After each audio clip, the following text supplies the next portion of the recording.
మీ ఎలాంటి వ్యాపార ప్రకటనలకైనా వెంటనే మా ఛానల్ సంప్రదించండి. వీక్షకులందరికీ నమస్కారం. 2026వ సంవత్సరంలో సింహరాశి వారికి ఏ విధమైనటువంటి ఫలితాలు కలగబోతూ ఉన్నాయో ఈ వీడియో ద్వారా క్లుప్తంగా తెలుసుకునేటువంటి ప్రయత్నం చేద్దాం. నిజానికి ఆంగ్ల సంవత్సరాది ఫలితం అనేటువంటిది మన తెలుగు సంస్కృతి కానప్పటికీ కూడాను చాలా మంది కొత్త క్యాలెండర్ ఏమంటే మరి గ్రెగేరియన్ క్యాలెండర్లో కొత్త సంవత్సరం వచ్చింది కాబట్టి దీని ప్రకారంగా మాకు ఎలా ఉంది అనేటువంటి విషయాలను అడుగుతూ ఉంటారు.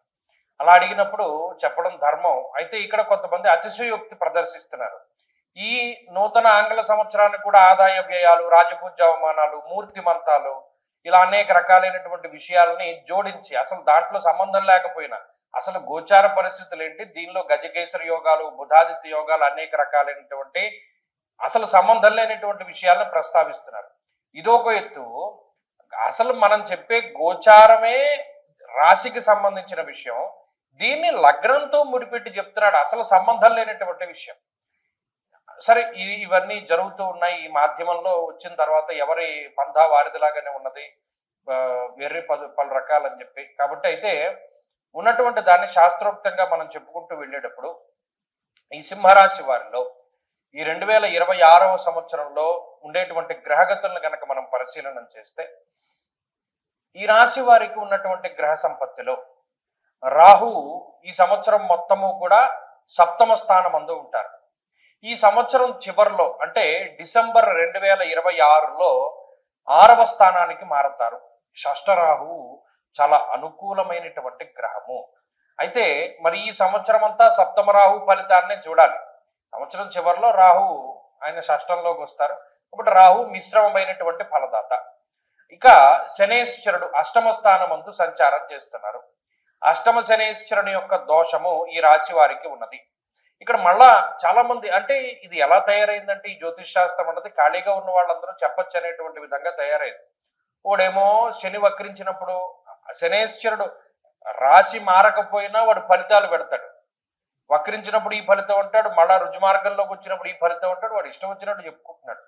ఇక ఈ ప్రజలు గమనించవలసిన విషయం ఏంటి అంటే ఈ సంవత్సరం మొత్తము శనేశ్వరుడు మధ్యలో వక్రిస్తారు, మళ్ళా రుజుమార్గంలోకి వెళతారు, ఎక్కడికి వెళ్ళినా అష్టమ స్థానస్థిత ఫలితాన్ని ఇస్తారు.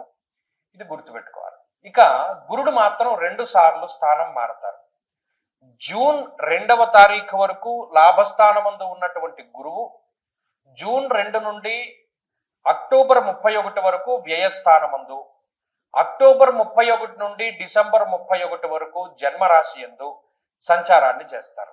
అంటే లాభస్థానంలో ఉన్న గురువే బలము. తప్పితే జూన్ 2 దాటిన తర్వాత ఎప్పుడైతే పుష్కరాలు ప్రారంభమవుతాయో అప్పటి నుండి ఉండేటువంటి గురువు యొక్క ఫలితం సింహరాశి వారికి ప్రతికూలమే.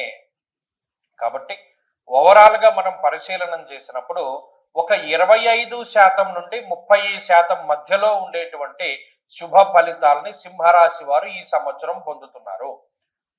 ఏమండి అదేంటంటే చాలా తక్కువగా చెప్పారు, మేము చాలా గొప్ప గొప్ప ప్లాన్స్ వేసుకున్నాం, మీరు ఎలా బాగాలేదని చెప్తే మీ వీడియో చూడం, లేకపోతే స్కిప్ చేసేస్తాం, లేకపోతే ఎవడు మా వీడియో సింహరాశి వాళ్ళు టాప్లో ఉన్నారు బద్దలు కొట్టేస్తారు, కోట్లు సంపాదిస్తారు, లేకపోతేనేమో ఇంకా నిద్రపోతే కోటీశ్వర్లు అయిపోతారు అనేటువంటి విషయాలు చెప్తారు, వాళ్ళదే చూస్తామని అనుకుంటూ ఉంటారు.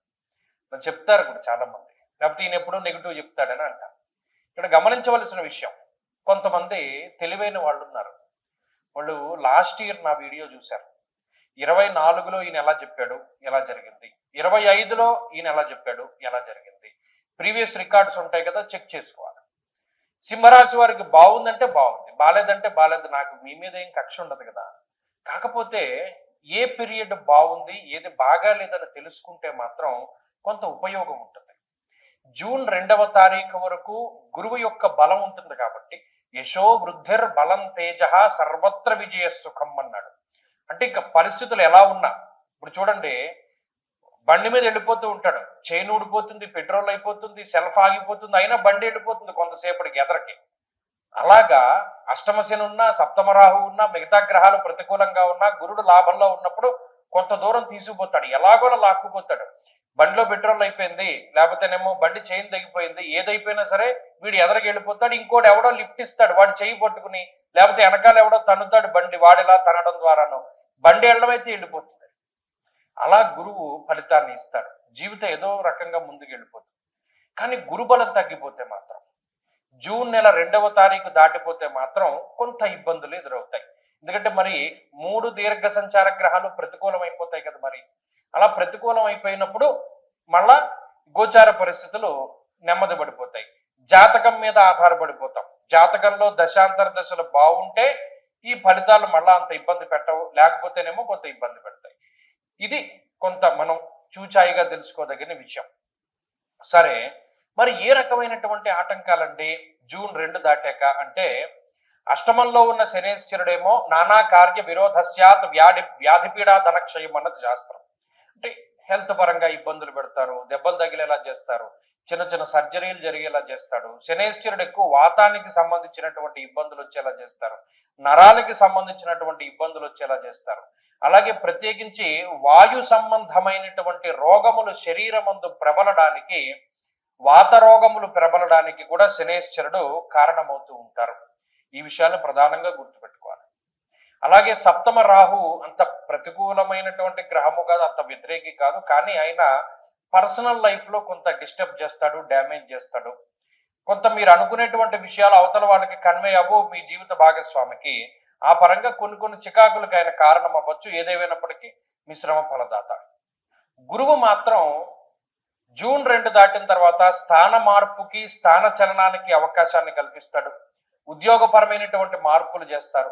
దేశాంతరవాసాన్ని కలిగించడానికి అవకాశాన్ని ఇస్తారు. మరి ముఖ్యంగా ఇక్కడ పనిచేస్తున్నటువంటి వాళ్ళు వేరే దేశంలోకి వెళ్ళడానికి, వేరే దేశంలో ఉన్నటువంటి వాడు ఈ దేశంలోకి రావడానికి, అటువంటి ఫలితాలను ఎక్కువగా గురువు కలగజేస్తూ ఉంటారు. ఇక కుటుంబపరమైనటువంటి విషయాలు, సంతాన సంబంధమైనటువంటి విషయాలు ఇవన్నీ కూడా మధ్యస్థంగానే గోచరిస్తాయి. ప్రత్యేకించి ఆర్థిక పరమైనటువంటి విషయాలు ఈ సంవత్సరంలో జూన్ 2కి మునిపే బాగున్నాయి. జూన్ 2 తర్వాత అంతా ఖర్చే కనబడుతోంది. కాబట్టి ఈ ఫలితాలన్నింటినీ కూడా ఈ సంవత్సరంలో మీరు గుర్తుపెట్టుకోవాలి. మరి ఏం చేస్తే బయటపడతామండి?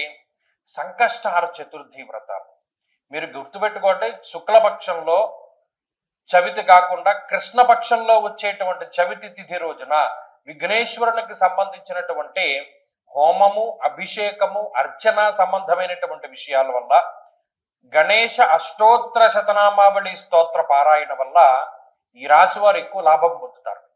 ప్రతి నెలలోనూ ఒకరోజు వెచ్చించండి. సంకష్టార చతుర్థి అని వస్తుంది.